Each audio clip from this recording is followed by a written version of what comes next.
In our Sunrise Smart Start, children as young as 5 are now one step closer to being eligible for the COVID-19 vaccine. The FDA panel scrutinizing Pfizer's data on the pediatric vaccine and recommending it for emergency use authorization. Joined by Washington correspondent Rashad Hudson live this morning in D.C. Rashad, good morning. What is the White House saying about the FDA panel's decision? Good morning. The White House hasn't really weighed in on it. They're waiting on the CDC to issue the final recommendation on who should get these shots, who should get them first, how to distribute them. But the White House is saying they have a plan in place as to who will get the shots and where to send them once they get that final recommendation from the CDC. All right, you mentioned the CDC. What is the next step for authorization here?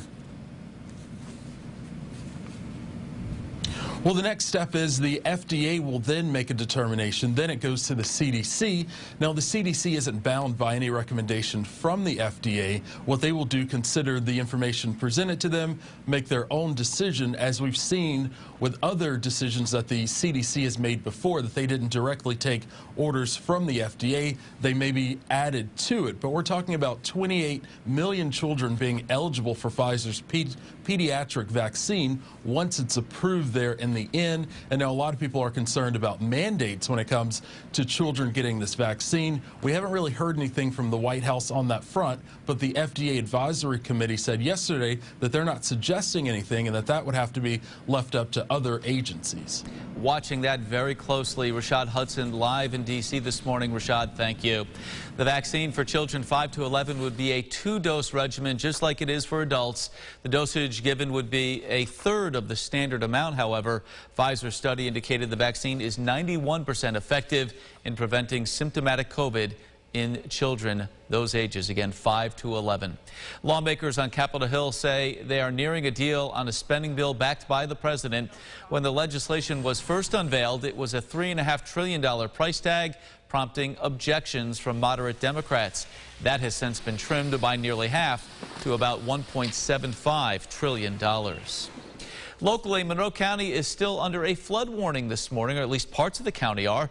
Carmela Boykin live in Ellison Park in Penfield with a look at the impact there. Carmela, good morning. Good morning, Mark. There was a ton of flooding last night, some of which has receded, but some of which remains. If you take a look, like you said, we're outside Ellison Park, which houses Irondequoit Creek, a common flood spot. Over 1.5 inches of rain fell here yesterday, and this creek surged, one of many across the region. The park has water overflowing into the roads, and as cars drive by, they are having to avoid this overflow, and it will likely take some time to recede because of how much fell. Again, there still is some flooding, which will take some time to recede. In Rochester, Carmela Boykin, News 8. Mark? Carmela, thank you for the live update. We see that standing water there. Significant flooding also reported in some areas east of Rochester last night. The Red Cross telling us it will send resources to parts of Ontario and Yates counties, setting up temporary shelters. This is video from Crane Street in Clifton Springs late last night. Many roads there closed because of the flooding. Businesses and homes dealing with rising water levels as well, and flooded basements. And check out this footage sent to us by Rob Cesale from Sulphur Creek in Clifton Springs, right near Main Street. Those who live in the area say this creek is usually just about a couple of inches deep. A far different story late last night with that rushing water. James Gilbert coming in with us now. Yeah. James, the rain, as we've talked about all morning, has moved out, but the impact is still being felt. Yeah, certainly. We definitely will see more of those creeks and streams fill up, I think, over the next couple hours, and then they level off, they kind of plateau, and then finally drop down. It can take several hours sometimes after the rain has ended for those rain showers to end. All right, or for the flooding to slow down, rather. All right, morning checklist. What are we checking off? The light jacket, certainly. The boots, probably a good idea. No need for an umbrella. And yes, a need for the sunglasses. I've got a bit of sun emerging this afternoon. You won't see it much this morning, but we'll take it as we get later in the day. Highs in the 50s, and then those clear skies allow for significant jacket-worthy weather to start off Thursday morning. Mark? James, thank you. Let's check the roads again. Quiet so far this morning. A live look over 390 at this hour right by Brooks Avenue. Volume building in, but still flowing well. 490 and 590 up to speed at last check as well. New this morning, Rochester police are investigating a carjacking from late last night. Officers responding to Saxton and Maple Streets for the report of a robbery. Police say a 49-year-old victim was stopped at a red light on Saxton when a subject approached the vehicle and took it at gunpoint. Now, the good news here, the victim was not injured. No suspects are in custody, though. Anyone with information is being asked to call 911. Well, police also investigating the city's latest homicide after a man was found dead in a vehicle on the city's west side. Officers say that victim, a man in his 30s or 40s, was found dead in the driver's seat of that car near the corner of Brown and Silver Streets. Police say the death has been ruled suspicious. It's being investigated as a homicide, the 66th in Rochester this year. Residents in the area say more action is needed to stop this rise in violence. Streets don't love nobody. Nobody. Pray. They got to come together. Yeah. They do. They got to come together as one. Because as long as you're against one another, it's never going to get better.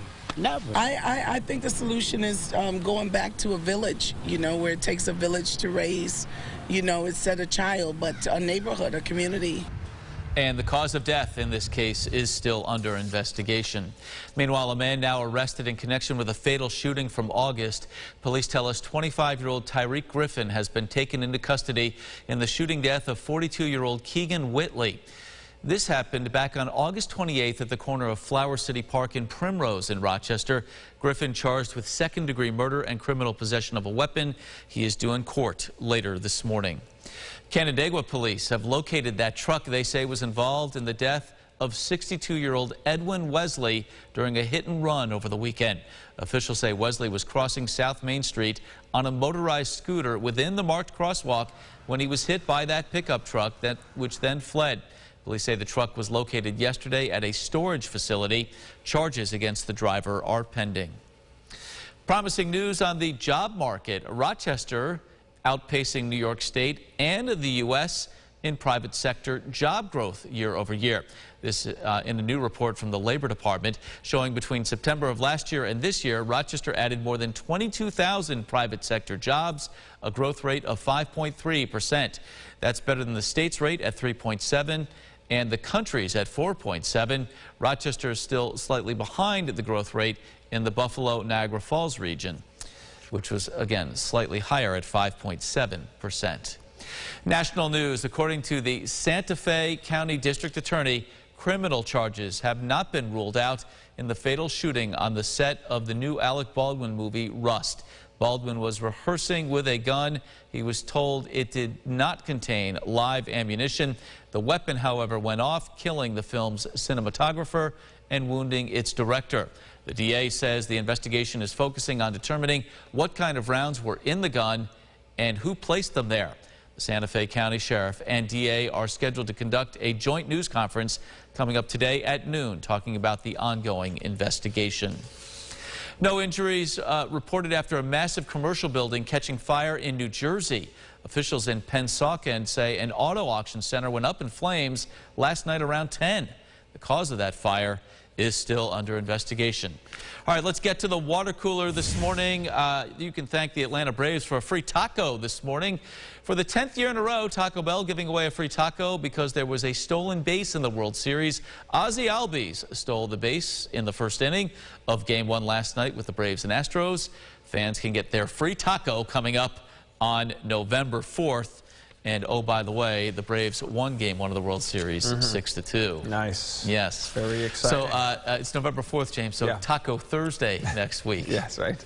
Taco Thursday next week, and we'll see whether or not we get any rain then. But no rain for today at the bus stop. We like that. It's cloudy, but probably still worth maybe the boots as it's soggy. The ground definitely soaked. Return home, though, some sun. That's nice to see.